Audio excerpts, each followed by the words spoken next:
This is a 1985 MR2.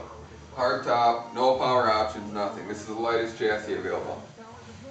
Take the lightest chassis of the first gen car, which is the cheapest buy-in cost, and put the strongest engine available for the MR2, or for any Toyota car of its class, as far as engine swap availability. Yeah, it's custom motor mounts, all that shit, but we're at about 280 horsepower with a water-to-air intercooler, and it's reliable. This isn't the breakdown Honda that you see with the fucking kids running around with the rice or tuner fart cannon deal. The HKS sequential blow-off valve, which is known to be loud, yeah, but most of them aren't really performance benefits.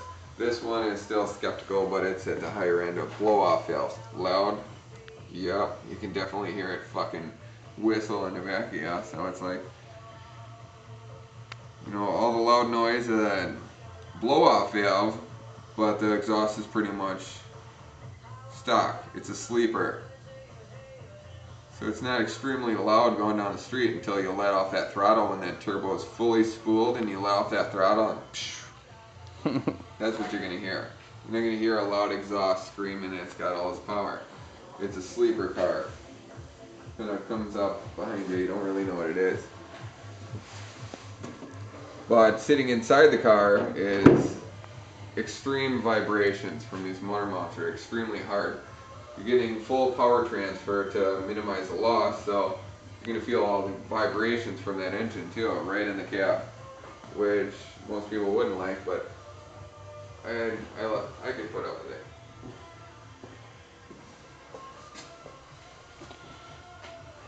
We got the front active scoop, unlike on the fucking Mustangs that you see. If you ever seen the scoop in the side of a backside of a Mustang, it's like in the rear side skirt.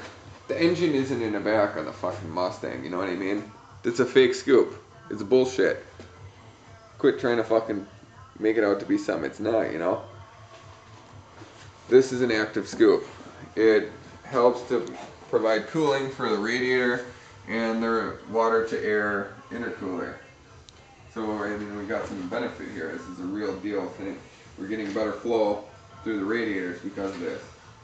I mean, it escapes through the bottom too, but now it's also got an extra channel that can go up through the top to get extra airflow.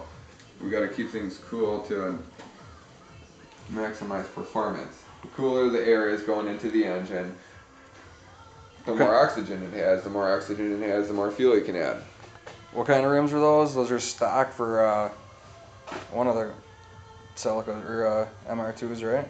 3rd gen Spider rims. Yeah. They're actually MR2 rims.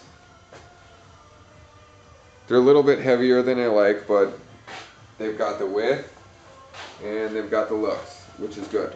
So they're not the best, no, but hey, they're MR2 rims, so they belong here. You know what I mean? And we can get the widest available 15-inch sticky tire on there. The Azenas right now.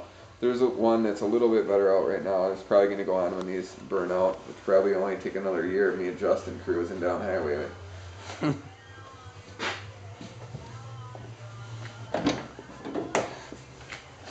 Oh God. Don't even want to go into the electronics of this fucking thing. There's too much. There's a gauge for everything. The driver can sit and watch every single thing that happens with the engine that there is, so that you know before something's gonna blow. Turbo timer so you can cool it down. You can even look at air intake temperature. All the stock gauges are wired incorrectly and they all work. Obviously there's, No light in here. There's a boost gauge. You got a real-time tachometer all the way down to 100th. Oil temperature, oil pressure on one of the stock gauges. Is there a light on the ceiling in there? I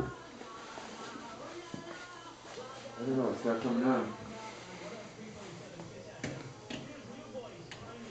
Maybe the lights burned up. I don't know.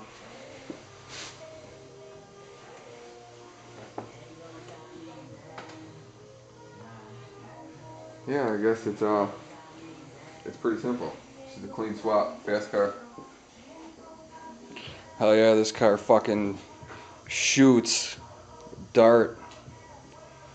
It's just if you can control it or not. I guess my favorite thing, the best thing I like to say about this car is most cars you have to, really rev it up and dump the clutch and try to spin the wheels. In this car, you have to try not to spin the wheels so that you don't lose control. And that's true. The rear engine layout, it's got a lot of benefits in, holding power and handling, go-kart handling, how it likes to jump into turns, stuff like that.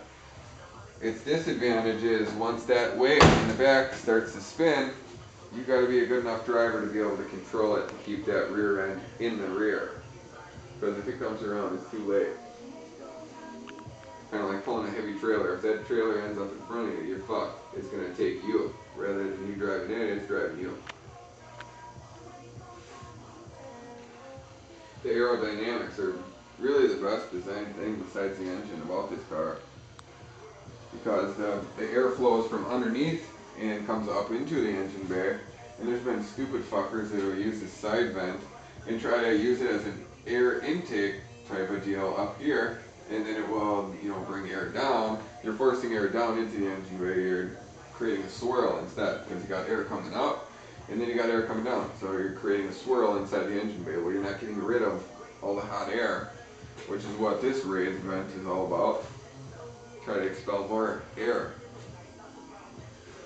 So this one is designed so that it will come up, out the side engine vents for a little increased flow there, along with these, which is also increased flow. I mean, the whole thing all around. Not only is it aerodynamically effective along with the front active scoop, but I think it just flows with the body lines better, the whole thing. The guy I bought this car from, he set it up right. I'm not going to take credit for the full build, but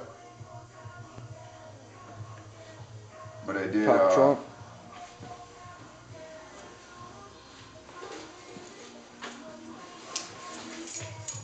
When I saw it, I had to have it. Maybe late nights on the computer on MR2 Owners Club, and finally I came across one that I had to pull a fucking home equity on to get. Trunk's pretty bare. I mean, just some custom routing for the computer, which was originally mounted over here, I believe. That's what these empty brackets are for. And then maybe that one right there. But yeah, I mean, I think this might even be a custom hole here. I don't remember. No, it looks like factory hole, but either way, that's a custom mounting place. That's custom back here. Yeah, there's one coolant overflow reservoir, but there's actually two coolant systems for the car. Now, I say there's two coolant systems, but there was one reservoir. Here you got two overflow tubes, okay? But that's one tube right here, and this one leads to the trunk, to that reservoir. But this one here, this confused me a little bit when I went to work on this system. I actually had to text them, and I was like, hey, what the fuck's going on? Are you swindling me here? Are these two in the same system? And I was a little confused, but I got it cleared up pretty quick because, yeah, this is mounted right on the water to air intercooler, but it's just mounted there for convenience. So you got two caps right here, boom, set and done. Like I said, this is a clean swap. This is set up right. So this one here is for engine coolant only. And this one actually just swirls down this way and ties into the engine coolant system. So from there, engine coolant up to the front radiator, the original radiator. This one here is for the water to air intercooler. So this one will recycle back up to the water to air heat exchanger in the front of the car, which actually looks like an intercooler if you don't know what you're looking at, but that's what it is. So you got this one recycling up to that heat exchanger and then back to here. But it's only for cooling down the air intake. Second system is for cooling down engine coolant. Heater is deleted. There's nothing under the dashboard.